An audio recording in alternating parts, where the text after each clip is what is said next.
un meme coin, le Book of Meme, le BOME, le BOM, vient de faire son entrée dans le top 100 des crypto-monnaies les plus capitalisées après seulement 2 jours d'existence. Lancé sur la blockchain Solana, le BOM a vu son cours exploser de plus de 50 000% de son lancement à aujourd'hui.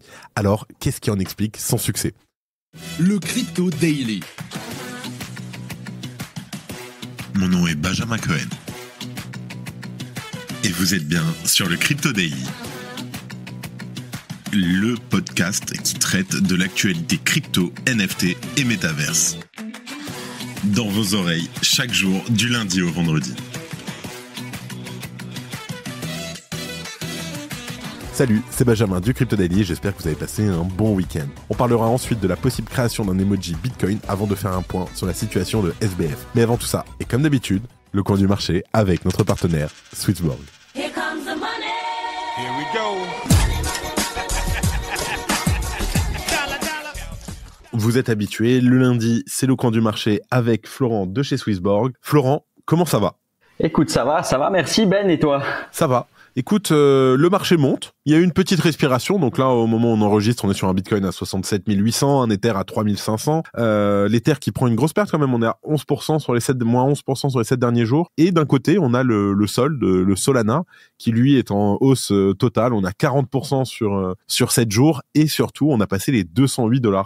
Alors qu'est-ce qui s'est passé, et surtout où est-ce qu'on va, Florent ? Ouais, c'est assez impressionnant ce qui se passe sur Solana, donc bien sûr comme on avait discuté un peu dans les semaines dernières, on avait franchi l'all-time high sur Bitcoin et on a touché les $73 000 et ensuite on a fait une petite correction d'environ à peu près 13% et aujourd'hui on est à peu près à 67 800 $, quelque chose comme ça. Donc comme on l'a évoqué, un all-time high c'est une zone qui est plutôt difficile à franchir du premier coup.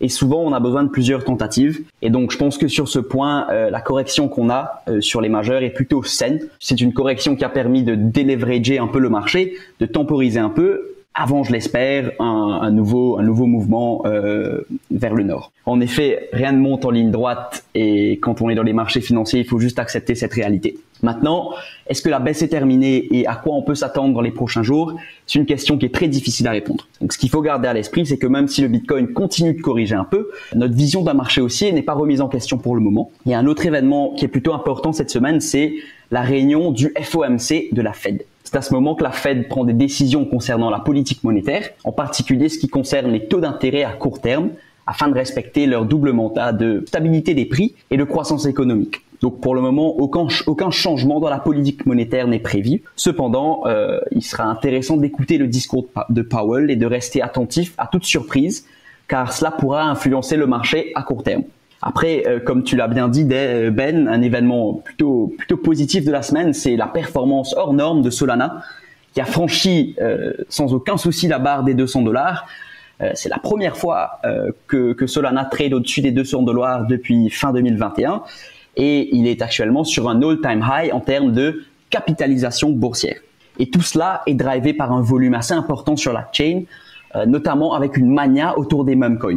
Donc encore une fois, dans les moments d'euphorie comme ça, c'est très important de faire très attention et de ne pas se laisser emporter par l'ivresse de la fête. Faut pas oublier que, en fait, même si le scénario qu'on attend, c'est une continuation du marché haussier et que probablement Bitcoin, Ethereum ou Solana, par exemple, a encore beaucoup de marche vers le nord, c'est jamais une mauvaise idée de sécuriser un peu de profit. Car, encore une fois, nous ne sommes pas là pour tenter l'impossible, c'est-à-dire prédire un top de marché avec précision, mais plutôt on se concentre sur capturer la viande d'une tendance.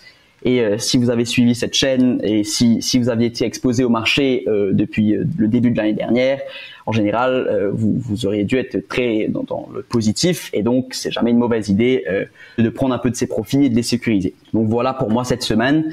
Et on se dit à la semaine prochaine. Merci beaucoup Florent, bonne explication. En espérant que la semaine prochaine on soit tout aussi heureux. Bon là on se prend un moins 10% sur Bitcoin, mais c'est pas grave. On a un grand sourire et c'est ça qu'on aime. Merci à toi et à la semaine prochaine. À la semaine prochaine. Ciao. Et en première news, on parle d'un nouveau memecoin qui explose de 50 000% en 2 jours. Alors, avec le Dog with Half, le WIF, en chef de file, d'innombrables memecoins voient le jour quotidiennement sur Solana. Les investisseurs ont dans l'optique de réaliser des très belles plus-values en un temps record. Alors, ces tokens, sans la moindre utilité, il faut le dire, sont donc de purs objets de spéculation.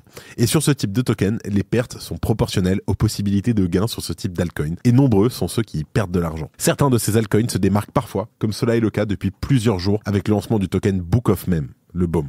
Il affiche donc une performance de 58 000% de son lancement à son prix le plus haut. Aussi incroyable que cela puisse paraître, le memecoin a même fait une percée dans le top 100 des crypto-monnaies les plus capitalisées. Et ce, on le rappelle, en seulement 2 jours d'existence sur le marché crypto. Et contrairement au memecoin lancé un peu au hasard ici et là sur Solana, le BOM est né d'une initiative communautaire lancée par Dark Farms sur X le 12 mars. Plus précisément, ce dernier a invité ceux qui le souhaitent à envoyer des sols, le token de Solana, sur une adresse afin de bénéficier d'une allocation de BOM lors de son lancement. Au lendemain de l'annonce, alors qu'il ne s'attendait à recevoir que 500 ou 600 sols, Dark Farmers s'est retrouvé avec plus de 10 131 Solana sur l'adresse donnée. Cette situation, elle a donc donné lieu à une très large distribution et lancé le 15 mars, le BOM a rapidement suscité l'intérêt des investisseurs, débouchant sur une hausse rapide de son cours. Et nombreux ont été ceux voulant prendre le train en marche dans l'optique de générer des gains importants. Mais les investisseurs n'ont pas été les seuls à vouloir profiter de l'engouement autour du memecoin. Effectivement, de nombreux échanges de crypto-monnaies, par exemple BingX, MEX, Poloniex, HTX ou plus récemment Binance, ont annoncé qu'ils allaient procéder au listing du token. Et dans le cas de Binance, le Book of Meme est même listé sur les contrats perpétuels avec effet de levier allant jusqu'à un multiplicateur de 50. À noter que depuis son listing sur les exchanges, le token a chuté de 40%. Alors jusqu'où ira le BOM? On verra, on devrait même le savoir très rapidement. Découvrez le Crypto Daily NFT, la newsletter NFT numéro 1 en France. Des analyses de marché, les dernières tendances, les collections à venir. N'attendez plus. Recevez dès maintenant votre dose hebdomadaire de NFT pour seulement 5 € par mois. Et oui, ça y est, la newsletter NFT, elle est payante pour tout le monde. On a décidé d'écouter la communauté, on a fait un prix très très bas, c'est seulement 5 € par mois, 60 € l'année. Et en fait, avec ça, vous allez avoir toutes les alphas, les infos, les collections à suivre, etc. C'est un mail par semaine. Et voilà, le lien, bien sûr, pour s'inscrire est en description. Et en deuxième news, un emoji Bitcoin bientôt disponible.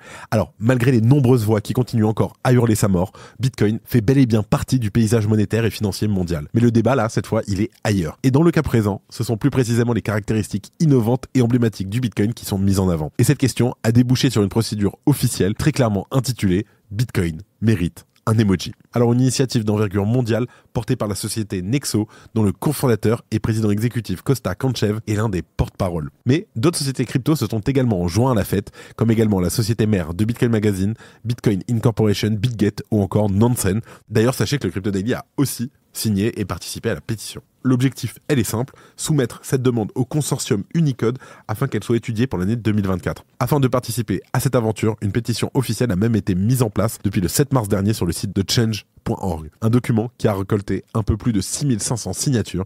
Et qu'on se le dise, il est donc possible de faire beaucoup mieux à un niveau mondial. La pétition explique, je cite, « La campagne Bitcoin mérite un emoji vise à immortaliser Bitcoin dans nos communications quotidiennes en soulignant son profond impact sur la société, la technologie et la façon dont nous pensons à la valeur elle-même. » Alors, cette démarche en apparence anodine se veut néanmoins très sérieuse. Et selon une étude menée par la structure Unicode, 92% des internautes dans le monde utilisent des emojis dans leur communication numérique. C'est la raison pour laquelle une image du Bitcoin serait la bienvenue. Y aura-t-il enfin un emoji à l'effigie de Bitcoin en cette année de bull run ?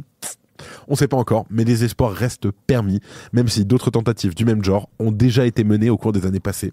Mais peut-être que l'adoption institutionnelle en cours lui donnera cette fois une portée plus importante. Merci d'écouter le Crypto Daily.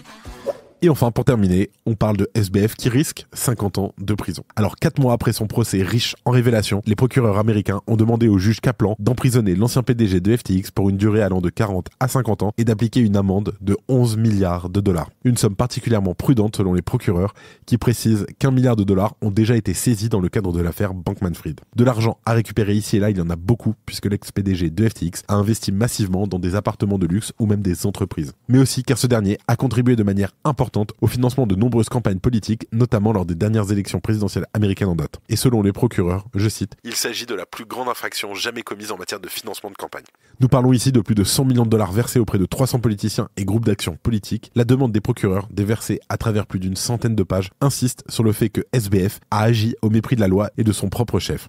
Pour rappel, avant de s'effondrer subitement, FTX était valorisé à près de 32 milliards de dollars. L'exchange de crypto-monnaie, alors le deuxième plus important au monde derrière Binance, reposait en réalité entièrement sur le FTT, son propre token. Et au moment de sa faillite, l'exchange accusait un manque d'environ 11 milliards de dollars constitué de dépôts de ses clients, lesquels sont encore aujourd'hui dans l'attente de récupérer leurs fonds immobilisés. Et dans leur dépôt au tribunal, les procureurs n'ont pas manqué de comparer la fraude menée par SBF à celle de Bernard Madoff. De son côté, elle lui avait coûté une peine de 150 années de prison, ainsi que le titre du plus grand escroc de toute l'histoire de la finance. Alors, Sam Bankman-Fried est pour le moment détenu au Metropolitan Detention Center de Brooklyn, qui est connu pour ses conditions particulièrement difficiles. Précisons qu'il ne s'agit là que de recommandations de la part des procureurs et que la décision finale appartient entièrement au juge Lewis Kaplan. Il devra donc prononcer la peine finale de SBF à la date butoir du 28 mars, dans 10 jours, et bien sûr, on vous tiendra au courant.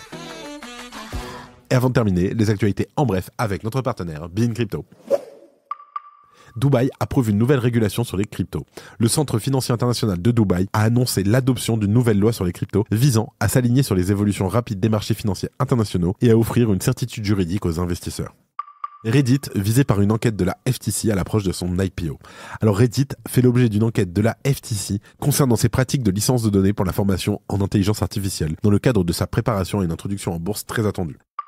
Le Bitcoin serait dans la même phase qu'en 2020 selon le CEO de Crypto.com. Alors, le PDG de Crypto.com considère la correction actuelle comme saine. Il estime que nous sommes actuellement dans une phase similaire à celle de décembre 2020 ou janvier 2021. L'intérêt pour Solana explose sur Google.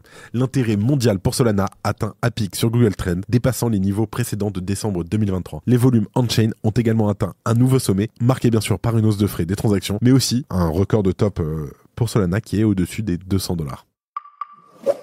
C'est la fin de ce résumé de l'actualité du jour sur le Crypto Daily. Évidemment, pensez à vous abonner pour ne pas rater le suivant, quelle que soit d'ailleurs l'application que vous utilisez pour m'écouter. Rendez-vous aussi sur Twitter et LinkedIn pour d'autres contenus d'actualité exclusifs. Je crois que j'ai tout dit, faites attention à vous, et moi je vous dis à demain. C'était Benjamin pour le Crypto Daily. Merci et à très vite.